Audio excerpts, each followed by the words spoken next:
Welcome to the Principal Podcast, where we talk about how the best professional services firms grow. Whether you're looking to scale your firm or learn from the stories of founders and leaders who've done it, you're in the right place. Join us as we interview the best leaders in professional services. Let's get on with the show. Hey, we're very fortunate this afternoon, audience, to have Dr. Stephen Jones.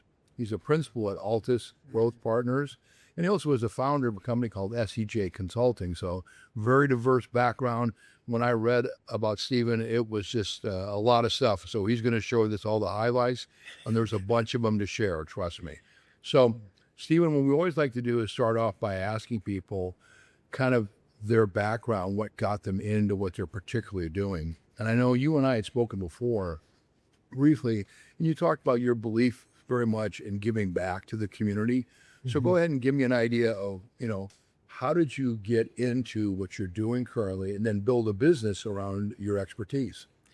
Well, I was a dean at a wonderful small Midwestern college, Grinnell, and while I was there, I was often involved and engaged with other members of our senior lead team to do projects, and we did basically an OD project with the campus, and it was an ignition point for me. And then the other thing is I was invited multiple times to do work at some programs about helping leaders who work in student affairs to learn more and do more. So I would be invited in to do talks and with them and to do trainings. And so I started doing that, and I was doing them all over campus anyway. So it was fun to start there. Then I decided I was going to do my PhD at the University of Maryland, and I got to Maryland, and I'm like, oh my God, we need things here, and what's the playground? And because I was in the Washington D.C. area, and I kept meeting all of these wonderful people who worked at different levels of government, and I could hear where they had needs for shifts in their capacity to have conversations, to get to agreements, to deal with challenging situations, and to open up the possibilities. And I thought, well, I want to do this. I want to do this more actively here, and why not do it while I'm doing my PhD? So, I did that, and I had a ball. I worked for a small consulting firm up in Pittsburgh for a while I was doing this, and part of my great fun was just to see where I could help. And so I started doing speaking events to folks in local government, and then decided, I want to branch out and do some more work with people who work in government, but also people who work in other forms of industry too. And so I did a bunch of work with folks who did work with utilities and other places, as well as paint companies, and those were really good. And then I got this incredible opportunity that came right up probably several years after I finished my PhD, and we were working to create large scale change. And in this space where we were working to create large scale change, something big happened. And that big thing that happened was I was in a room with my colleagues and 40 leaders from across the state of Maryland. And, we'd gotten all these things organized through this foundation to really help children and families and society, and to do that with people from medicine, people from faith communities, and more. And as we did that work, one of the things I discovered is people continually have challenges talking to each other. And in their continued challenge, we've got to do work that is really about aligning the structure of how we connect, and really focusing on self-care. And at that being the first point, because if I take care of myself, I'm willing to take care of other people, typically. And that opening became one of the initiating moments for me with the group, because we got them from a place where they were really struggling and they weren't getting to what they said they had come on board to do. And then things just ignited in a way that was thoughtful and encouraging, both to their colleagues, because some people were right on point and other people were still trying to find their way in. Right. And that's often the challenge. People don't get it all right away. They need more. Well, and not only that, but you're right. They have to have the form and the format to be able to open up and have dialogue, and then figure out, well, maybe we're close here, or maybe we're far apart. But the only way we're going to bridge that is to have better communication. It's the lifeblood of everything. Without communication, everything comes to a cease, you stop. And that's what we all have to realize. and opening your mind to improve communication. It sounds like what you've been working on. So what do you feel with your customers that you work with currently, Stephen? What problems do they primarily have besides what you've already shared and additional problems? And how do you help them solve them? Why is that important to you? Right. Well, in our current day and age, I think that, there's this area that I've been focusing on most now, which is what's called BANI. That's BANI. And that's the brittle, anxious, nonlinear, and incomprehensible realities that people find themselves living in. And while we spent a lot of time with with VUCA before, because it was always talking about what was happening with the system, we're shifted now because part of the energy that's happened is that it's actually living in nearly everybody that's in the workplace. They don't know what's happening and why it's happening the way it is, or they see it and then they make up stories about why it's happening. And then there's this anxiousness that then gets them. It's the vagus nerve going haywire at some level inside them, because they're like, oh, this is just a crazy world. And this, when you get to this, that anxiousness and then that nonlinear nature of what's happening is that, oh, nothing moves the way it once did. That's what people are seeing, that doesn't happen. I don't, they hear challenges about what will be happening in government, what will be happening in reality. And to mention that we all have, we're moving into what hurricane season now, right? So we've got these things that we know to expect, and then we also don't know what the people who usually do something will do. And those become part of that overall challenge. And so what I've been working with leaders to do in their systems is to pay attention to, one, how it's happening with them, what they're doing to pay attention to that and actually to get themselves grounded around it, and then working with their teams and them to actually address that this is part of the reality and I have to do things for myself so that I can do things effectively with my teammates. And not only that, pay attention that I've got to do it with my family too. So right. Yeah. Well, because that gets back to self-care. I mean, if you're not doing things internally well for yourself and your family, your immediate unit, how can you go out and tell other people how to do things better? So I think that's a great model and leading by example. Going back to what you just said, I like the fact that you're right. The world today has got a little bit of turmoil in people's heads about all the anxiety potential points. In particular, they keep getting overwhelmed with AI. And they go, what's that going to do to me? How's that going to impact me? True, unnecessarily at times, and realizing instead it's just a tool. If used properly, it can enhance your ability. It's not going to detract or take away your job. And I deal with so many principals like yourself who are trying to deal with that issue and make reality for their employees, for their customers. Let's work and not fear it, but know how to utilize it to be more effective. And I imagine you run into some of that with your banning theory, because people on the nonlinear part go, oh my God, this is incomprehensible. What's going to happen to me? And so that's probably a big part of what you have to do in that one component. When you look at your customers today that you work with, and you've got such a diverse background, NIH, FDA, NASA, you do a lot of public service working, as you also mentioned, you do work with government agencies in different parts of the United States. What is your ideal client? Who do you like to work with, and why do you like to work with that type of client? I like to work with client systems where the executives and the people start to think about what they're not talking about. Okay. And it is what becomes the big issue so often is that they're what we call in the generative work missing conversations. And missing conversations are when people, they know some things are going on, but they do not address them directly.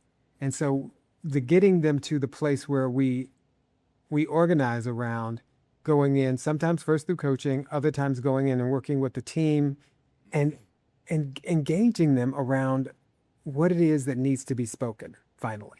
And the AI is one of those pieces. People are talking about AI. They're not always talking about how to prepare to use AI and how to use AI effectively for themselves, for the system. And again, there's that fear factor that occasionally comes up, if not often comes up, where people are like, am I going to lose my opportunity to be the leader, the person who works at this level? Right. with this technology coming in and doing it faster than I am. And, and having worked with physicians for years, I mean, physicians are discovering, okay, so it does it faster than I do. And how can we use the technology to be a value-based piece, along with asking the right questions about, is it actually doing it in the best possible ways, this technology? And are exploring what's the way to actually better utilize it, because we get to take a lead role in it, not just allow it to do the things that it can do. Right. And that comes through the direction that we provide it. And it is so incredibly useful. I mean, I spent a nice portion of last year studying AI and learning from people who were key into it so that I could understand some things better. Everything from the fun things of like making videos and doing other things that were just about tasking it and seeing how it can move tasks, to seeing where we might begin to explore just the way to accelerate our processes, but also to allow our creativity to jump to the next level. And that's a place where I think we get to play more, is are we helping ourselves jump to the next level of our creativity and what we believe is possible. And so take the moves that are part of the navigation we normally do because of what we know about our work, and then look to find ways to improve it, to accelerate it, to actually see what we might consciously make more real, because of what we're beginning to play with, not because we're scared of it. You know, one of the things that I do love is when I get a chance to speak to professionals like yourself. You're wonderful in your articulation, and I like your verbal delivery. Very well spoken and very well said. I enjoy it. It makes for a good conversation, so I appreciate that. When you look at your business right now, a lot of it's built on your reputation, I would imagine. Your credibility, your history, your proven track record. If you were looking to gain new customers, what avenues would you be using to attract new customers? I'll give you some examples. Social media, direct communication, whether it be through an outbound campaign, email. For example, you might be doing seminars, as you've spoken, you've done many of those. And also, there's, like we talked about, podcasting. So of those, which channel of communications yielding a highest return for your time to get new customers interested? It comes in a variety of ways. I mean, so one of the things I do like is that clients will often recommend me and us to other people, and that's one of the most fantastic ways. Correct. I do some posting. I've been doing a blog on LinkedIn for a number of years, and that blog is currently called Notes to the Beloved Leader. And so I write to the leaders pretty much weekly about things that are happening and the ways to actually organize themselves around the happenings of life. And so a group within LinkedIn that you're a part of? And I do, but I'd send it out to it goes out to everyone. And so the idea is to get the people to start thinking about some things, and then I get some wonderful responses to them, and I get both in writing but also in people who connect and reach out, and just to see where they are and what they might need. And so it's been good to do some offerings periodically to people so that they have a chance to just know that there's a place to come and think through some things. And so I welcome that, because that's one of the ways I can give back a little bit, but also the ways that we generate. We also use the podcast as one of the ways to actually support our current clients, and we pass the information from our podcast along to our clients, so that they have some of the latest information and ideas about what may be most useful to them. And so we talk with just people who are challenged themselves with the conversations that are missing and what they do to transform it. So bringing them in, having that is really key.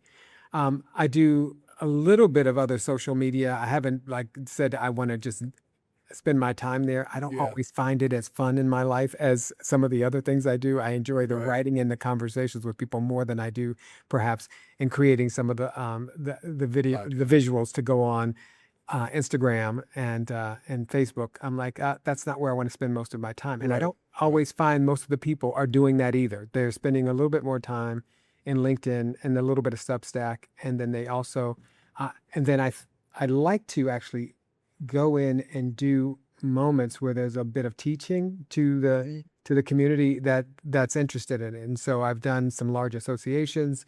I've actually taken some time to engage with some other organizations that are businesses that are saying we need more of this, so being in those places where I'm able to say yes to, oh yeah, glad to be in here with you, glad to have this conversation, glad to see a new way in. And that's Is that part primarily streaming, or is that in person? it is both. It's both streaming. I've done some just some wonderful programs on Zoom with folks because that was useful to them based on their populations being throughout the country and wanting to get audiences there, being on their teams operations as well, and when possible, in person. So There you go. I've done several of those in the area. I'm in the DC metropolitan area, so easy for me to go, as we call it, the DMV, and which is not the Motor Vehicle Association, but it's That's the district, Maryland, Maryland and Virginia. Virginia, yes. And so and it's so easy to get around it most of the time, even though traffic can be pretty hard. I get there, we do our thing, and we have the time to do the work and a bit of fun every time because that's what is important. In these times, very often, I see clients struggling with the ways to have fun. And one of the things that I like to bring is that there's always joy possible to us, no matter where we are. This is one of the things that my father and and I think about all my uncles and cousins, that there's always something to be happy about in the world. Right. And so are we paying attention to it? That's a big piece. I like that. And more importantly, there is. I mean, I get up every morning really early, watch the sunrise more often than not. I'll go on, listen to good music while I'm walking, and I'm bopping to myself, and I go, it's going to be a great day today. Here we go. Let's have a wonderful day. And listen to very good upbeat music. And I don't listen necessarily to speaking engagements. I listen to things that make me happy. And as I do that and I walk and the sun comes up, I go, this is going to be a fabulous day. We're lucky to be here. Let's enjoy it. That's the mindset I have every day. I really like that, Dennis, because that is, it's when we have ways to begin our day that are really useful. For me, one of the things that I do is I begin every morning with 3 points of gratitude. What I'm grateful for today, and each time, what's the new thing I'm grateful for? So I'm not repeating the same thing to myself. Correct. It's like, oh, doing that. And then I love taking some time to just relax and spend some time in prayer and meditation. Those things actually help captivate my day and cultivate my day, I should say. Very similar. I like that. Now, when you have a client that you're engaged with, whether it be a government agency or a private enterprise, you have that initial contact because they've heard about you. They've not worked with you before, but they've had a referral or something. What is your selling cycle from contact of the customer to where they agree to have you come in and provide your services? So usually it begins with a conversation. So we do conversational work with them, finding out what is the current state. And then what we do is we share back with them what we've heard. We then bring in new people who are part of the bigger picture that they want to work on. And as we have the conversation around the bigger picture and engage them, we do a bit of work that is about creating buy-in to the understanding about what is most important and how to make it more measurably real for the sake of the outcomes that they choose to get. And so that they're seeking, right? Yes. And so, but getting them to what they're seeking is actually fundamental to the work we do. And so as we do that work, we schedule a time for coming in and the timeline for what we will make happen. And usually that's been a period of several months or over sometimes multiple years of what Is it several months to get the buy-in or several months to implement? Several months to implement. So usually so last year I was working with a branch of energy, and we went from the previous year through the end of actually the earlier part of this year, helping them work through the organizational structures that they needed to implement and the ways they needed to work together to support the higher functioning of what they wanted to do. Okay. Well, so that means it obviously will vary depending upon size. Do you have a target for your profitability that you look at for someone? Is it a company of 50 to 100 employees. This is a sweet spot of 500 to 2,000 employees. Who are you looking for as you grow your business? So we've done everything from, anything from like 25 key leaders to more than 100 leaders and their teams. And then we've actually done work, which is really pretty fascinating. I mean, so I'll take you back a bit for the Defense Logistic Agency piece. I was with them for an entire year along with my team. We worked with them to actually move through a series of change initiatives that were needed in their system. And we reached out to probably at least 700 people in that entire piece. And we worked with them over the course of that year, all to actually engage them in the conversations about shifts that we're taking. So that important point of the difference between transitions and change, and what they needed to know, one, to support their people through it, and themselves as they were moving through this major change that was happening. Well, it sounds like that represents in itself its own unique challenges. So your team has got to be at a very high level.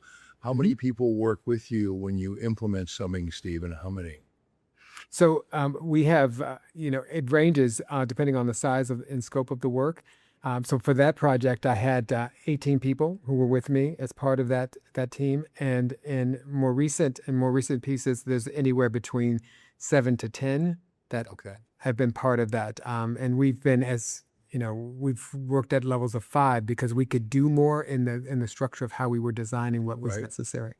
So you figure out within that client how many, one person assigned to a group, 5, 6, 7, 8, 9, whatever it may be, based on effective implementation of the change you're trying to put into place. Yes. And so exactly what we can do to best meet the client's needs in that time frame. Customer retention is always an issue with any business. You can go ahead and get somebody, but you don't want to have a year contract and then not have them come back. I go to a government agency. They agree to work with me, and we put into play a 1-year contract or whatever it may be. Contract expires or is coming up. How do you retain that client to come back or renew the contract? What's your plan for that?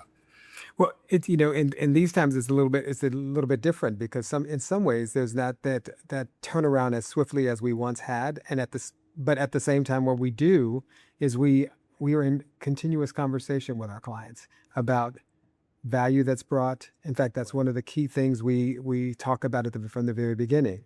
What is the value they're seeking as part of this work that we're doing with them, and we use that as the prime motivator for next steps with what they're doing, and testing that in our conversations with them about what they see the progress points having been. And just the reality of so if it's federal clients, there may be some slowness in some of this respect because there are different decision-making models that are in operation now. So we're navigating with what shows up. And we're also working with the people who are ready to be worked with, and meeting their ends as they desire. How do you measure then with that client, here's what you wanted, here's what we provided? Did it hit it's probably not a quantitative target, it's got to be a qualitative point of view. So how do you measure that? We often measure the qualitative aspect of what is happening for the organization by several pieces. One, an initiation point around alignment. Are we getting alignment, and are we seeing the practice of conversations occurring differently than they once did? Are those agreements measurable? And usually they are. You can see where they have decided, we're doing the same thing, and we're not taking for granted that there's progress that's been made. And so we get into the work of naming what the practices are and how they've come.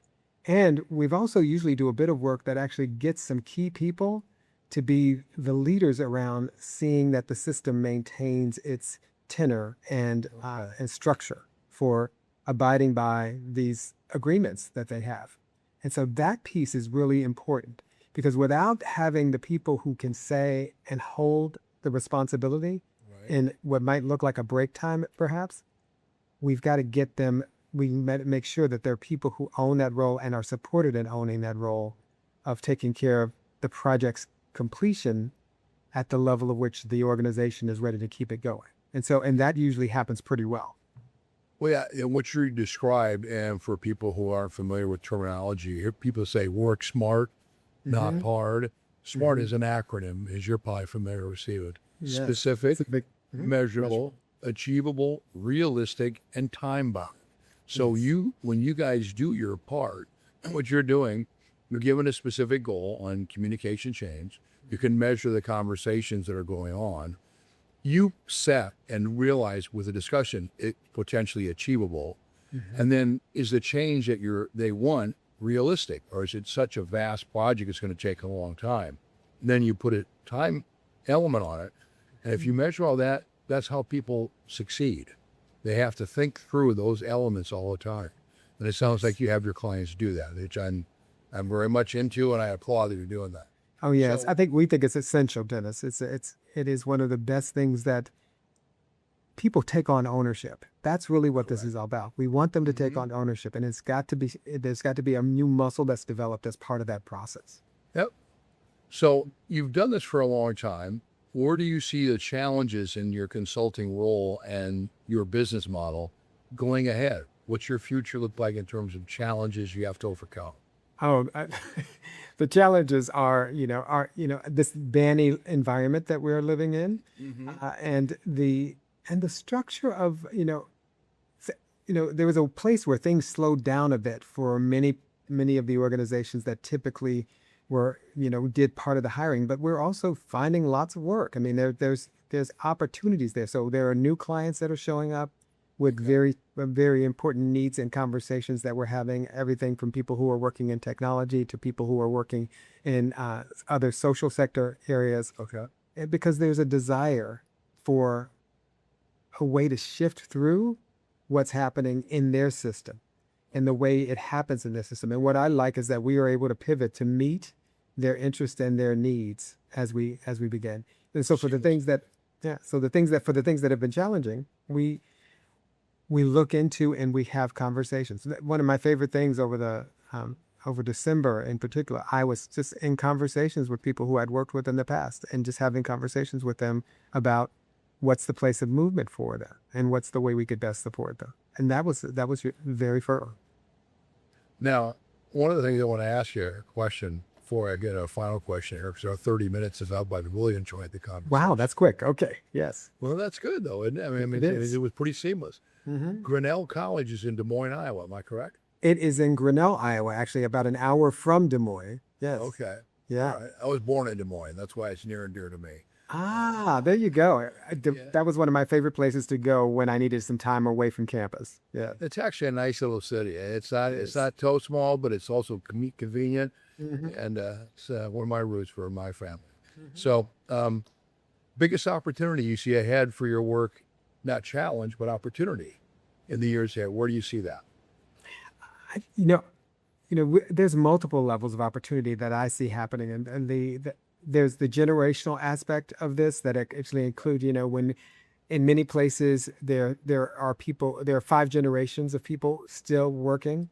The shifts in the federal government structure of what it's done, but also that for county and other local governments as well, what they want and what they need, and the necessity really of dealing with the complexity of what leaders are doing in that banny structure, and what are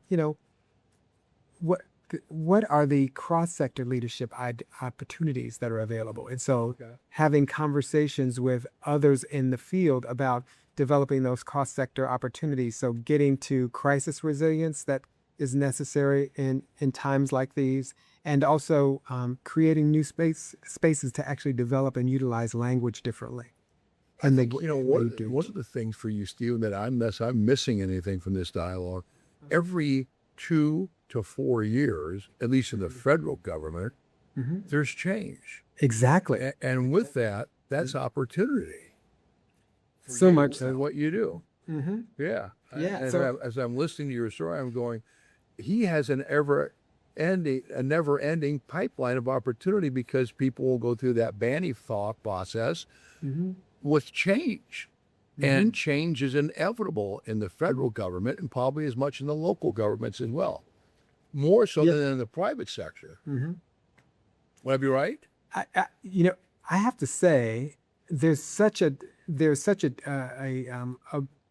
like a wave that happens. It happens across all industries. And I love your point is every 2 to 4 years, we see this in government. We also see it every 5 to 10 years in the other industries. We see things happening very often. And sometimes the things that happen at the government levels impact the other entities and about what's going on. I mean, I think, every time I look at something, having worked with people in construction industries and other places before, they're facing all sorts of challenges right now about how do we do what we need to do to make sure we can sell things and get people to buy them. Because of compliance factors they got to deal with and everything else. Exactly. Yeah.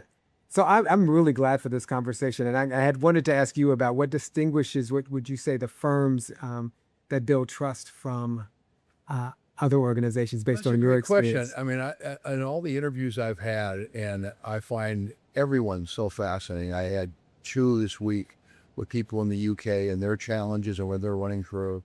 I've had people in so many different job functions and CEOs and leaders.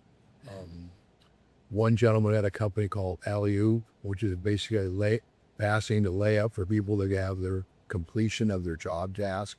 And it was brilliant. His concept was wonderful. Here's the challenges that everyone is facing. One, the workforce.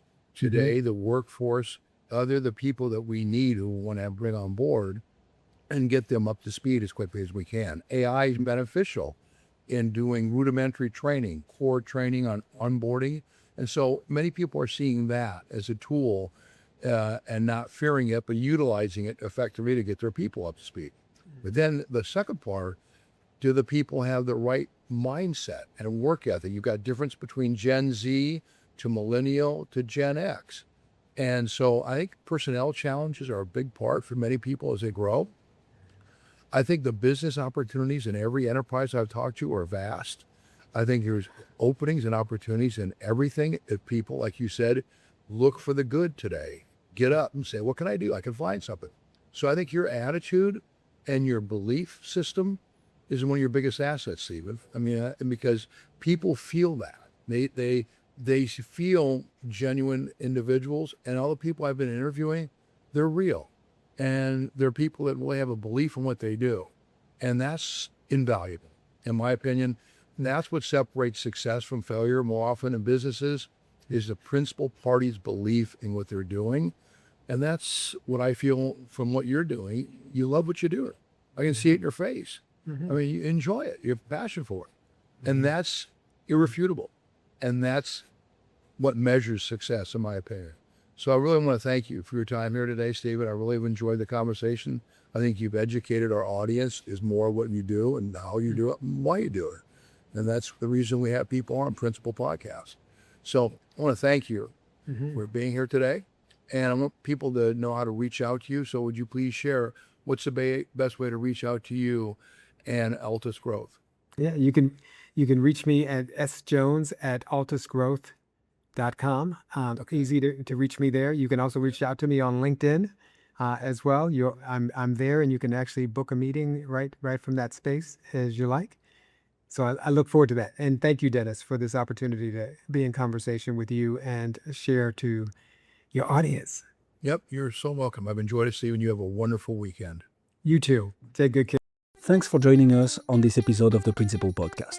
We hope you've learned valuable lessons and strategies to grow your firm and take your business to the next level. Make sure to subscribe and leave us a review wherever you're listening to this show so you never miss an episode. To apply and be a guest on the show, click the link in the description. See you next time.